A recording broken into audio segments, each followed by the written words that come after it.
Hi friends, welcome to Saritha's vlog. எல்லாரும் எப்படி இருக்கீங்க? நல்லா இருக்கீங்களா? இன்றைக்கி வந்து பார்த்தீங்கன்னா கடுகு உளுந்து சட்னி தான் அரைக்க போகிறேன். கருப்பு உளுந்தையும் கடுகையும் வச்சு சட்னி அரைக்கலாம். இது இட்லி, தோசை, சாதத்துக்கு கூட நல்லாயிருக்கும். இந்த சட்னி அரைக்கிறதுக்கு தேவையான பொருள் என்னங்கிறதெல்லாம் பார்த்துக்கலாம். அதுக்கு முன்னாடி என்னோட சேனலை வந்து சப்ஸ்கிரைப் பண்ணாதவங்க சப்ஸ்கிரைப் பண்ணி வச்சுக்கோங்க. டெய்லிக்கும் ஏதாவது பயனுள்ள வீடியோ உங்களுக்கு நான் போடுறேன். இப்போ வந்து பாருங்கள், இதுக்கு தேவையான பொருள் என்னன்னு பார்த்தலாம். இதுக்கு வந்து நான் கருப்பு உளுந்து எடுத்துருக்கேன், 2 ஸ்பூன் எடுத்துருக்கேன். அதே மாதிரியே வந்து பார்த்தீங்கன்னா கடுகு 2 ஸ்பூன் எடுத்துருக்கேன். புளி கொஞ்சமாக அளவுக்கு தகுந்த மாதிரி எடுத்துங்க. பாருங்கள், நான் ஒரு கோழி குண்டு அளவு சின்னோண்டு கொஞ்சோண்டு புளி எடுத்துருக்கேன்.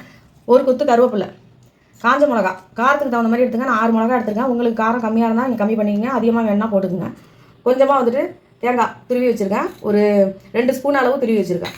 தேவையான அளவு உப்பு, ஒரு 6 பல்லு பூண்டு எடுத்துருக்கேன்.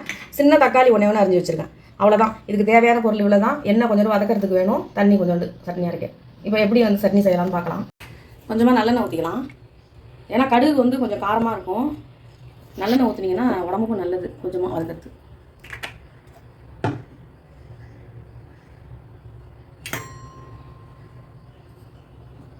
கடுகு போட்டுடலாம்.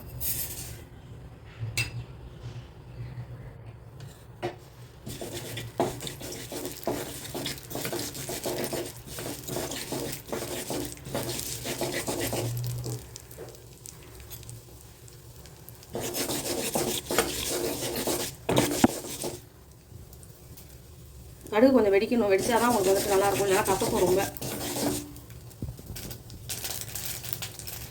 இப்போ கடுகை வந்து பாத்திரத்தில் மாற்றிக்குவோம். ஏன்னா ரொம்ப தீஞ்சு போயிடுவோம். நான் கடுகை போட்டு இது மாதிரி எடுத்து வச்சுட்டேன்.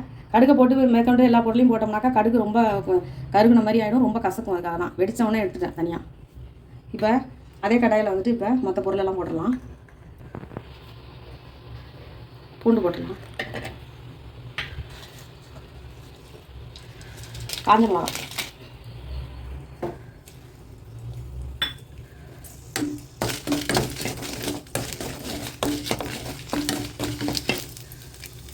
உளுத்தம்பருப்பு போடுறோம்.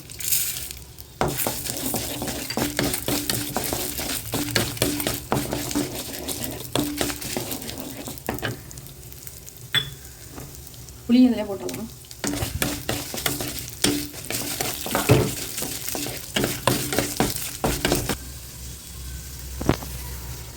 கருவேப்பிலை போடலாம்.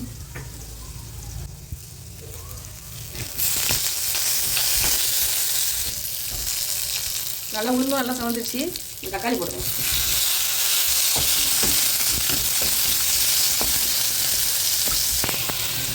நல்லா வதங்கிடுச்சு. தேங்காவையும் அந்த சூட்லேயே அப்படியே போட்டு வதக்கி விடலாம். ஸ்டவ் ஆஃப் பண்ணிடலாம். அந்த சூட்லேயே தேங்காய் வதங்கிடும். அவ்வளோதான். அப்படியே நம்ம இதை ஆற வச்சுட்டு சட்னி அரைக்கிற மாதிரி அரைச்சிட வேண்டியதான். கடுகு இந்த பாருங்கள், இதையும் வந்து அவ்வளோதான். இதையும் போட்டுட்டு அப்படியே நம்ம சட்னி அரைக்கிற ஜாரில் போட்டு அரைச்சிட வேண்டியதான், சட்னி அரைக்கிற மாதிரி. நம்ம வதக்குனதெல்லாம் நல்லா ஆறிடுச்சு. இப்போ வந்து நம்ம சட்னி அரைச்சிடலாம். உப்பு போட்டுடலாம். சட்னிக்கு தேவையான உப்பு. நீ பறிச்சிட்டு வந்துடுறோம். சட்னி அரைச்சிட்டு வந்தோம் பாருங்கள். இது கருப்பு உளுந்துக்கு பதிலாக நீங்கள் வெள்ளை உளுந்து கூட போட்டுக்கலாம், ஒன்றும் பிரச்சனை இல்லை. பாத்திரத்தில் மாற்றிக்கலாம். இது எல்லாத்தையும் வலிச்சு போட்டலாம்ல.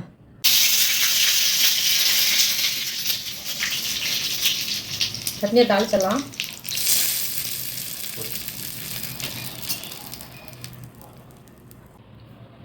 சட்னி தாளிச்சாச்சுங்க. அவ்வளோதான். கடுகு உளுந்து சட்னி சூப்பராக ரெடி ஆகிட்டு. சூப்பராக இருக்கும். வந்து இது இட்லி, தோசைக்கும் அருமையாக இருக்கும். சாதத்துக்கு தொட்டு சாப்பிட்டீங்கன்னா நீங்கள் தயிர் சாதம், ரசம் வச்சுட்டு இந்த இதெல்லாம் சூப்பராக இருக்கும். நல்லா இது வந்துட்டு நான் கொஞ்சம் இட்லிக்கு இப்போ அரைச்சிருக்கனால கொஞ்சம் அப்படியே அந்த மிக்சியில் கொஞ்சம் கழுவி தண்ணி ஊற்றிட்டேன். அப்படி இல்லைனா நீங்கள் துவையல் மாதிரி கூட அப்படியே வச்சுக்கலாம். துவையல் மாதிரி வச்சிங்கன்னா நல்லா சாதத்துக்கெல்லாம் தொட்டு சாப்பிடலாம். அருமையாக இருக்கும். உடம்புக்கும் ரொம்ப நல்லது. அதனால் இந்த மாதிரி நீங்களும் அரைச்சி பாருங்கள். இந்த வீடியோ பாருங்கள். பார்த்துட்டு இந்த சட்னி எப்படி இருந்துச்சுன்னு நீங்களும் அரைச்சி பார்த்துட்டு எனக்கு கமெண்ட் பண்ணுங்கள். இந்த வீடியோ பிடிச்சிருந்தா லைக் பண்ணுங்கள், ஷேர் பண்ணுங்கள், சப்ஸ்கிரைப் பண்ணுங்கள். நன்றிங்க.